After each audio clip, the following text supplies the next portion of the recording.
Hello friends, आज का topic बहुत इंपॉर्टेंट है। Support and resistance.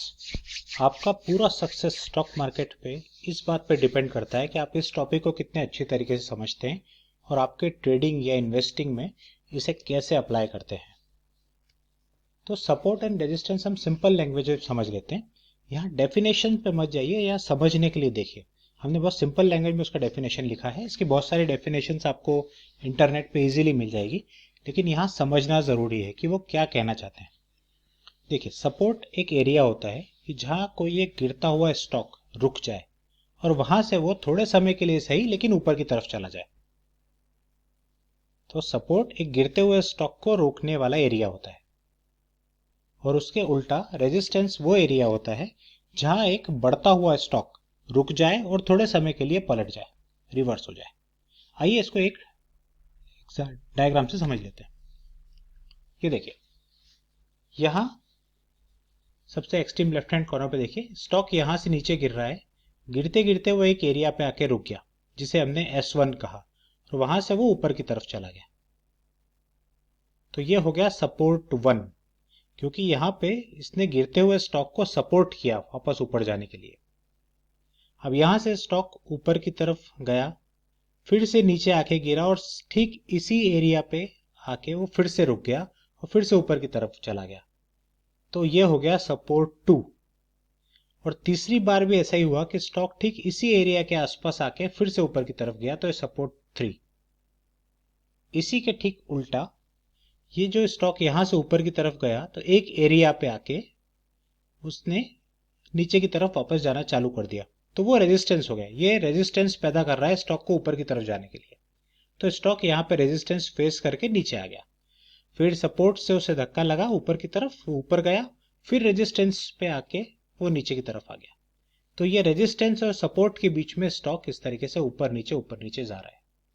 सबसे इंपॉर्टेंट बात यहाँ पे जो है कि जितनी बार स्टॉक इस रेजिस्टेंस लाइन को टच करता है या जितनी बार भी स्टॉक इस सपोर्ट लाइन को टच करता है, हर बार वो और मजबूत होते चला जाता है।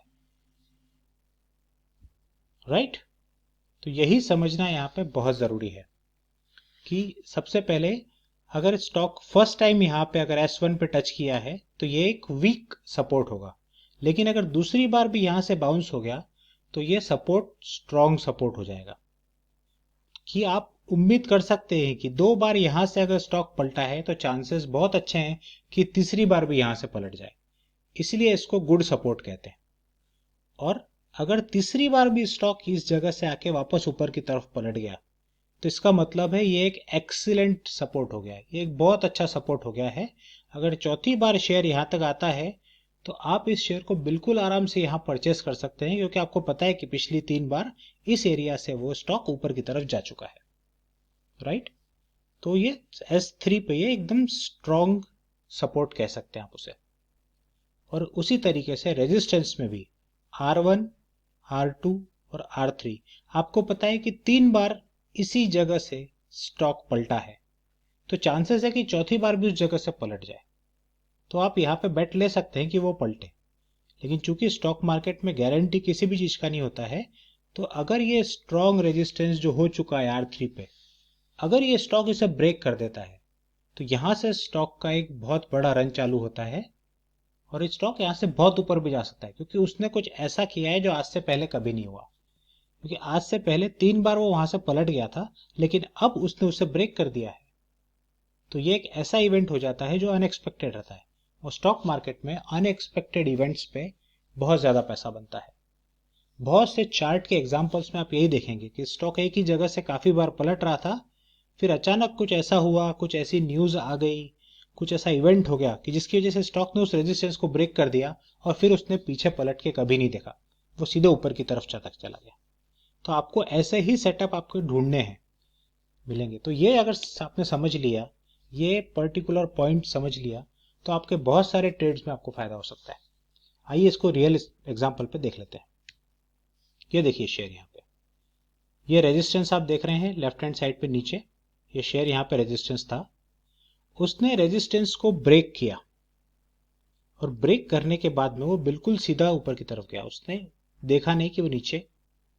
थोड़ा हॉल्ट किया उसने, लेकिन यही स्टॉक मार्केट में समझना ज़रूरी है कि रेजिस्टेंस अगर एक बार ब्रेक होता है तो फिर वो सपोर्ट बन जाता है। सपोर्ट मतलब वहां पे उस लाइन पे आके स्टॉक ऊपर की तरफ ही जाता है फिर। तो देखिए कैसे, ये रेजिस्टेंस यहाँ ब्रेक हुआ, फिर स्टॉक थोड़ा नीचे की तरफ आया और उसने अब जो लाइन पहले रेजिस्टेंस का लाइन यहाँ पे था वो अब सपोर्ट बन गया है, यानी यहाँ से स्टॉक को वो ऊपर की तरफ धकेल देगा। तो ये ऊपर चला गया। थोड़े समय बाद स्टॉक फिर गिरना चालू किया, लेकिन हमने कहा था कि रेजिस्टेंस अगर एक बार ब्रेक हो जाता है तो वो सपोर्ट बन जाता है। तो देखिए स्टॉक यहाँ से गिरने के बाद सपोर्ट कहाँ लिया, वही पहले रेजिस्टेंस की लाइन पे। तो एक बार जो रेजिस्टेंस जो बना हुआ है, जो काफी समय का रेजिस्टेंस बना हुआ है, वो ब्रेक होता है तो फिर शेयर उससे ऊपर की तरफ ही जाता है। तो बहुत से लोग उसे वहीं बाय कर लेते हैं जहां वो उसने रेजिस्टेंस को ब्रेक किया है।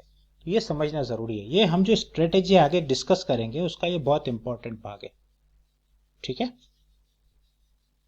तो ये इससे इस चार्ट से आपको ध्यान में आया होगा रेजिस्टेंस और सपोर्ट। आइए एक और चार्ट देखते हैं। रेजिस्टेंस और सपोर्ट बहुत बार सिर्फ कोई स्पेसिफिक एरिया का नहीं होता है।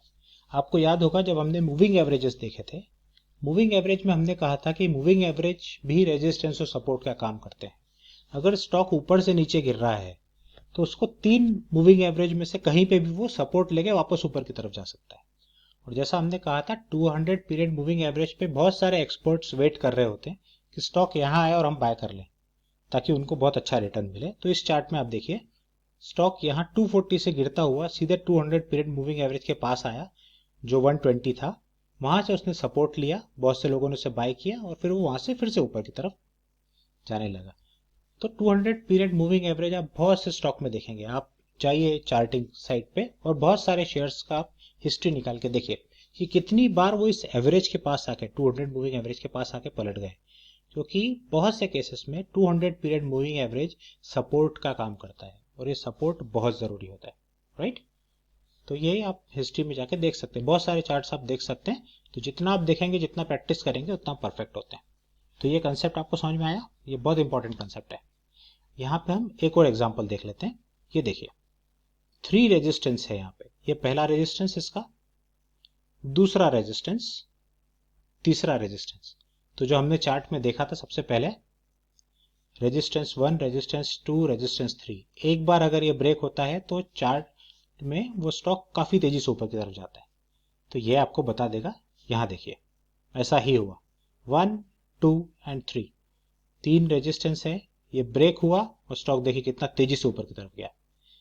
900 रुपीज की रेंज से सीधा कुछ कम से कम ये 20-21 सेशन होंगे, यानी एक महीने के अंदर अंदर डबल हो गया। 900 से वो पहुंच गया 1800, 1900 तक। ओके, तो ये सपोर्ट एंड रेजिस्टेंस का खेल समझना जरूरी है। हमारी स्ट्रेटेजी में इसके अलावा भी बहुत सारे पॉइंट्स होंगे, लेकिन ये बेस है। अगर आपको ये समझ में आ गया तो स्टॉक मार्केट में आपका सक्सेस काफी हद तक बढ़ सकता है। ओके, तो इस टॉपिक को जरूर ध्यान रखिएगा। तो आज का टॉपिक हम यही खत्म करते हैं।